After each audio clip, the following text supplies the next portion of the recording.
Ngoại trưởng Mỹ Marco Rubio ngày 2 tháng 12 cho biết Washington không coi việc hỗ trợ không giới hạn cho Ukraine là phương án thực tế, nhấn mạnh Mỹ không thể duy trì quy mô và phạm vi hỗ trợ như hiện nay.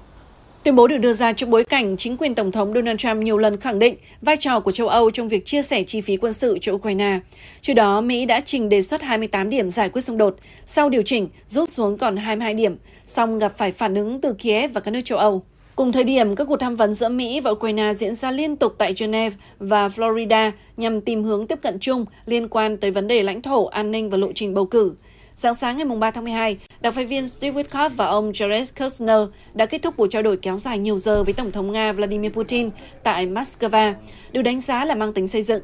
Cuộc gặp dự kiến giữa Tổng thống Ukraine Volodymyr Zelensky và đại diện Mỹ tại Brussels sau đó đã bị hủy, trong khi phái đoàn Washington trở về Mỹ để tiếp tục chuẩn bị các bước đàm phán tiếp theo.